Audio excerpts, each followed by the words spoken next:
प्रेमीच्या मनातलं हिंदी केसरी मैदान जे आहे ते पेडगावचं आणि तिथे 1 नंबर झाला, तर त्यासाठी मी मनापासून पेडगावकरवासियांचे सर्व समालोचक, झेंडापंच आणि जेवढे इथं बैलगाडा प्रेमी आणि बैलगाडा मालक आले त्यांचे मनापासून धन्यवाद व्यक्त करतो। आणि त्याचबरोबर आमच्यासोबत जो पायरा होता मोहिल शेठचा बकासूर, तो बैल तर फार मोठा आहे, आजपर्यंत त्या बैलाने पण खूप चांगलं काम केलेलं आहे आणि खूप नंबर घेतलेले।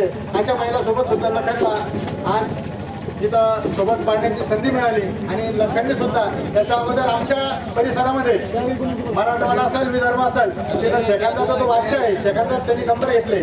त्याचबरोबर आता इथं 3 फेऱ्यात पळून सुद्धा आज तो हिंदकेसरी झाला आणि बिनजोडमध्ये सुद्धा तो मुंबईला सुद्धा एक चांगल्या प्रकारे खूप नंबर करतोय। म्हणून आज खूप मोठा आनंद आमच्या करोडीवासियाला आणि संभाजीनगरकरांना हा हिंदकेसरी पेडगावचा मैदानाचा झाला आहे। म्हणून पुन्हा एकदा पेडगावकरवासियांचे विशेष करून मोरे सरकार आपले सगळ्यांचे खूप मोठे धन्यवाद व्यक्त करतो आणि खूप छान आणि नंबर 1चं नियोजन असलेलं हे मैदान आज पार पडलं, त्याबद्दल सगळ्या पेडगावकरवासियांचे आणि बैलगाडा प्रेमींचे आणि मालकांचे मी धन्यवाद व्यक्त करतो।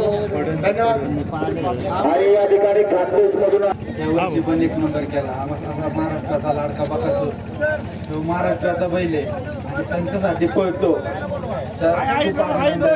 मैदान 1 नंबर झालं, उलट गेल्या वर्षी दुसऱ्या दिवशी फायनल झाली, यावर्षी उजाडात फायनल झाली। अशी मैदानं होणं काळाची गरज आहे आणि अशी मैदानं सगळ्यांनी रिक्सर केली पाहिजे।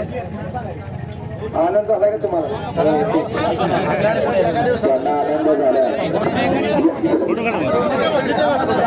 झाला।